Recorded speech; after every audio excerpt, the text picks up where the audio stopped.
One of the most exciting and challenging elements of moving to Moscow is the distinctive Cyrillic alphabet and unusual language. Russian is part of the Slavic group of languages, which is common in the Balkans, Central Europe, and Northern Asia. It is also the largest native language in Europe. Russian can be a curious language to be confronted with, especially with the distinctive shaped letters. Surprisingly, though, there are some similarities to English. The Cyrillic alphabet has 33 letters. I would say two things. One, not necessarily learn the language, but learn how to read the letters, so that you can at least, if you're lost, you can express what street you're on. You can read the street sign, because the Cyrillic is not an easy language, obviously, and or not an easy character, and there kind of a light bulb went off when we finally were able to. We didn't know what the words meant, but we could at least say them out loud. If you are living in the Garden Ring, it is possible to get by without learning Russian, as English speakers are common in the inner city.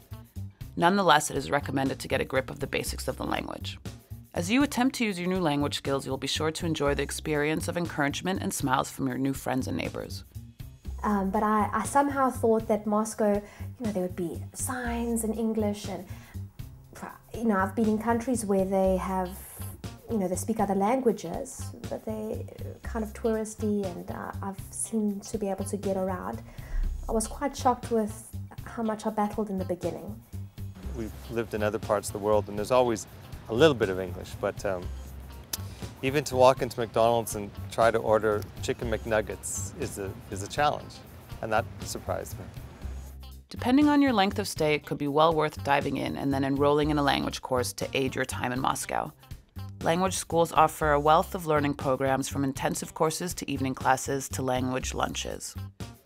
If language training is not part of your expat package, you can find links to recommended language schools on this page of your MoveOne City Guide. I took classes when I first got here. I had individual lessons and I had group lessons. And learning the language is just, you got to sit down and study. Not speaking Russian in Russia is just sort of a wasted opportunity. It's a wasted opportunity. I mean, I would never want to not know Russian. Unlike other European countries, Russia does not have a high volume of regional accents, and once you have mastered the sounds of the letters, this will quickly enhance your ability to understand and learn. Normally, expats who are keen to learn quickly strive forward and are able to communicate about the little things in life. Even if your pronunciation is a little unusual, trying to communicate in Russian will be looked upon favorably with local people. As Russian dominated many Central and Eastern European countries' vocabularies for decades, it is harder to find older Russians who speak a second language. Those who did learn tended to learn German. However, the culture is changing and younger people prefer to learn English, Spanish, and French.